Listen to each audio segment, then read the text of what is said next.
MP अजब है, सबसे गजब है। यह गाना एमपी सरकार ने भले ही प्रदेश का पर्यटन बढ़ाने के लिए बनाया हो, लेकिन यहाँ के कुछ गांव वाकई अजब गजब है। मध्य प्रदेश के ऐसे ही एक गांव आगर मालवा भी है। अगर आपसे कहा जाए कि किसी गांव के 2 सांसद हों और 2 विधायक, 4 तहसीलदार सहित गांव 2 जनपद पंचायत, 4 थाने, 2 ग्राम पंचायतों में विभाजित हुआ हो, तो यह सुनने में जरूर अचरज भरा प्रतीत होगा।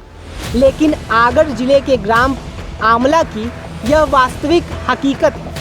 इंदौर कोटा राजमार्ग पर स्थित करीब 1300 की आबादी वाला यह गांव अलग अलग क्षेत्रों में बटा हुआ है। वर्षों से यहाँ के ग्रामीण 2 सांसद एवं 2 विधायकों के लिए मतदान करते आ रहे हैं और इस बार फिर इस गांव के ग्रामीण 2 विधायकों के लिए मतदान करेंगे।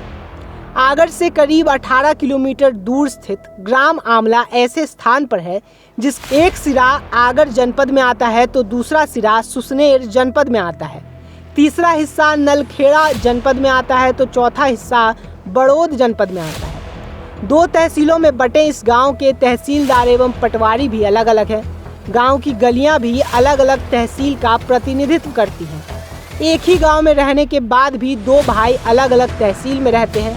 उनके विधायक और सांसद भी अलग अलग हैं, तो वोटर आईडी, राशन कार्ड भी अलग अलग है। आमला देवास शाजापुर संसदीय तथा राजगढ़ संसदीय क्षेत्र में आता है।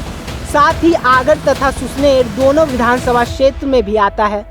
जब लोकसभा के चुनाव होते हैं तो इसी गांव के आधे मतदाता राजगढ़ संसदीय क्षेत्र के लिए मतदान करते हैं तो आधे देवास शाजापुर संसदीय क्षेत्र के लिए मतदान करते हैं। ठीक इसी तरह की स्थिति विधानसभा चुनाव में भी दिखाई देती है। आगर एवं सुसनेर दोनों विधानसभा के लिए यहाँ के मतदाता मतदान करते हैं। गांव 2 ग्राम पंचायतों में भी बटा हुआ है।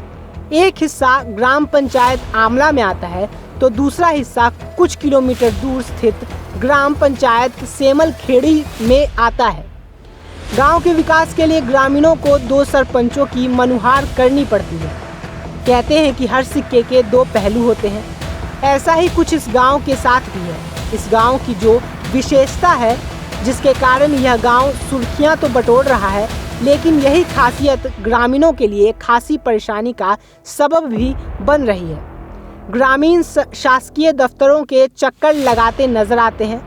सबसे बड़ी परेशानी उनको तब होती है जब उनको अपने घर एवं जमीन से जुड़े कागजात संपन्न कराने के लिए अलग अलग तहसीलों के चक्कर लगाने पड़ते हैं।